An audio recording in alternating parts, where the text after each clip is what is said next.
Hi scholars, this is Miss Spencer. I'm going to be leading you through a quick summary of the big ideas of chapter 17, which you should have started reading in class and be finishing or have finished at home. And from that summary, we're going to go into some deeper analysis about questions of medical ethics that are raised in this book and especially in this chapter. From there, you are supposed to comment in the comments section of this video answering one of our essential questions. Your homework will be the Foursquare, which I'll explain more when we get there, and then the comments on the section of this video. These two things are meant to be done before class tomorrow so that you come prepared to discuss with your peers and bring something of value to your table group. So, Chapter 17 was a super meaty chapter. There was a lot that happened, and there's a lot of interesting things that happened in this chapter that had impacts on medical research. So first and foremost, let's think about our essential questions. These are what you're meant to be thinking about throughout the reading of this text. This chapter especially helps us to consider them. So we're thinking about, is it ever okay to benefit many at the expense of a few? How does society determine the value of a human life? What happens when society values some lives less than others? And should lines ever be drawn in terms of scientific research?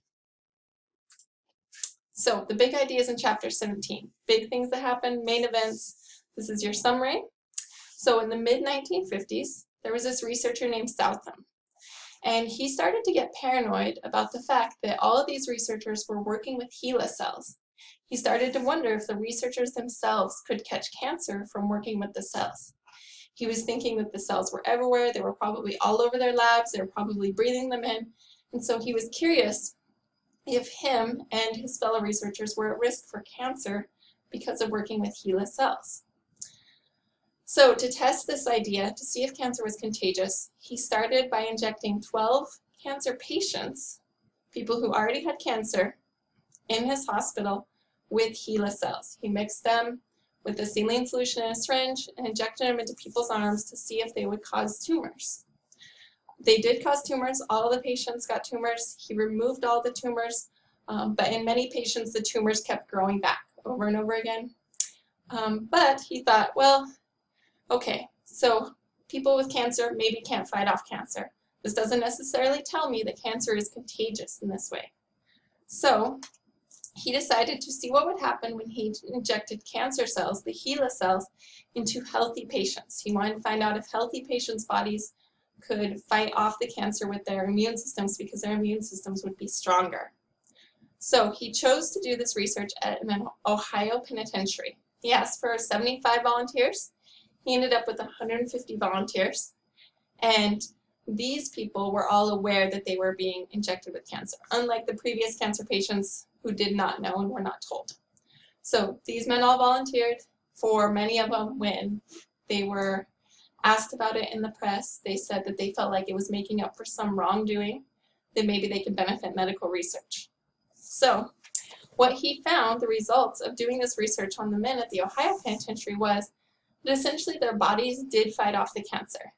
They might have gotten a small tumor at the injection site, but eventually it would dissolve, it would go away, and the men were cancer-free.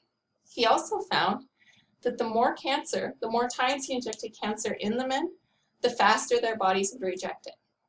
This led him to think that perhaps if he injected cancer into people with cancer, he would be able to tell faster if those people had cancer than traditional means of finding out if people had cancer.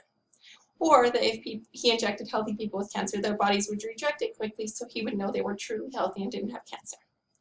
So with this idea, and to test the results of injecting cancer in healthy people compared to cancer patients and people with other immune illnesses, he ended up injecting over 600 patients over the next few years with the cancerous HeLa cells. For most of them, he didn't tell them anything, but if he did tell them anything, he said that he was just testing them for cancer. These people who he injected with HeLa cells, he purposely deceived. He deceived them because it was benefiting his own research, and many of them were patients of other doctors. He would simply ask other doctors' permission, and then inject their patients with cancer without ever telling the patients that they were being injected with cancer cells. He was finally exposed for this when he went to the Jewish Chronic Disease Hospital and asked 10 doctors there to inject their patients with cancer. 3 of the doctors refused.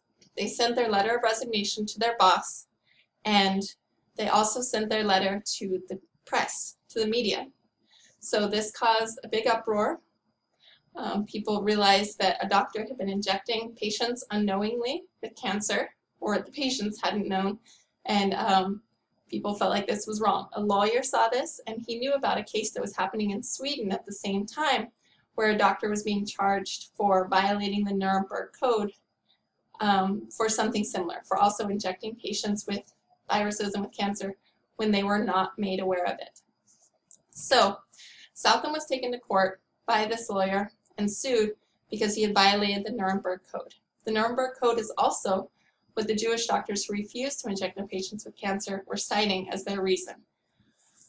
The Nuremberg Code developed from a case against Nazi doctors who had done research on Jews during the Holocaust. All of the research had been done without the Jewish people's consent. The research that was done was really brutal, really painful, really harmful to people. And so, as a result, when these doctors went on trial, the court decided that there could be no research done on human subjects without their consent, meaning the people have to know what is being done to them, and they have to agree to it. So if people don't know what's being done to them, then there's no way they can agree to it. Or if people are too ill to know what's being done with them, then they can also not agree to it. So the main line, most important piece of the Nuremberg Code is the very first line, which says, "The voluntary consent of human subjects is absolutely essential." Voluntary means that no one is forced to give consent. So this doctor took Southam to court. Southam claimed that he didn't know anything about the Nuremberg Code, which is possible. It was not necessarily taught in medical school back then, but now it's very well known and commonly known and part of the Hippocratic Oath that doctors have to take. But at this time, he claimed not to know, and he did not think that he was doing anything wrong. He claimed that he was doing something that could benefit all of humanity. So even if he might be causing harm to a few people, he believed that what he was doing was right because it could benefit many more people. So his actions, which were essentially injecting people with the HeLa cancer cells, were called immoral, illegal, and deplorable. Immoral means that they violate what is generally believed to be good and right by a society. Illegal means that they would be breaking laws. And deplorable means that they're really bad, something that should cause him regret and that he should be ashamed of. The doctors who he asked to inject patients were the people who testified against him, and they said that some of the patients that he had asked them to inject were not even capable of consenting because they were too sick from whatever illness caused them to be in the hospital. So the final result of this trial against Southam was that there was an ethical crackdown on medical research that required doctors to get consent from all of their patients before they did any sort of research on them. The medical field at the time thought this was terrible.